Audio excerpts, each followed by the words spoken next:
বাগান জুড়ে শুধু বড়ই আর বড়ই, ছোট বড় গাছগুলো ফলনে ভরে গেছে।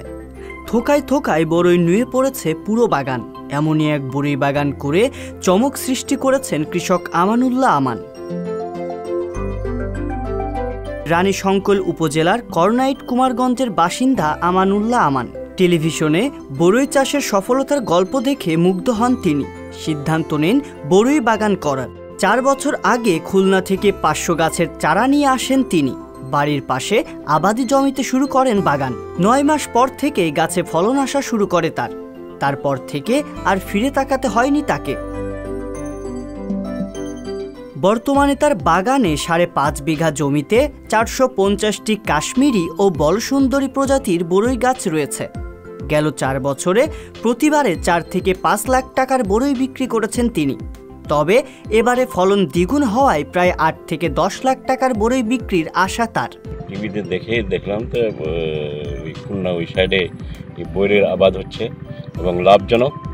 তার পরিপ্রেক্ষিতে আমাদের এই খুলনারই এক পার্টির কাছ থেকে চারা আনাইলাম 550।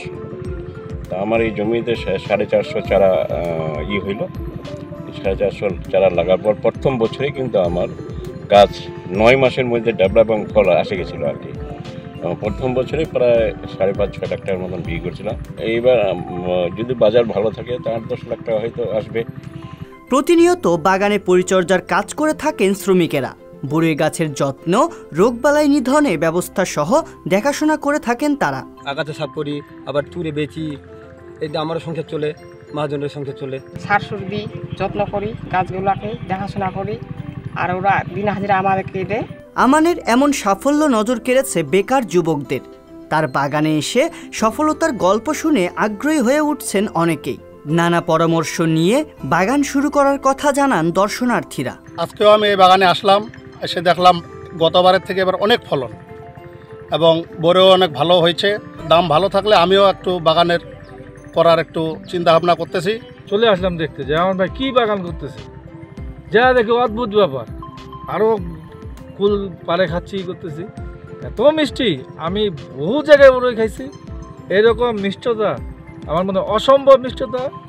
আর এই বইটাতে হচ্ছে যে আমার এলাকায় ব্যাপক জনপ্রিয়।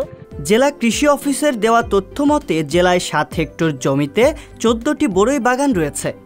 বাগানগুলোতে বলসুন্দরী, থাইকুল 2, আপেলকুল 1, কাশ্মীরি ও দেশিকুল এ 5 প্রজাতির বড়ই চাষ হয়ে থাকে। তার মতো কৃষক আসলে আমাদের এখানে ফলের যে চাহিদা রয়েছে আমাদের স্থানীয়ভাবে, এটি তার বাগানের যে কুল রয়েছে সেটি দ্বারা পূরণ হচ্ছে। পাশাপাশি তিনি কিন্তু এই কুলগুলো কিন্তু বিভিন্ন জায়গায় কিন্তু এখান থেকে চলে যাচ্ছে। এবারে এখন পর্যন্ত বাজার দর খুব ভালো। আমরা আশা করছি তিনি খুবই আর্থিকভাবে লাভবান হবে।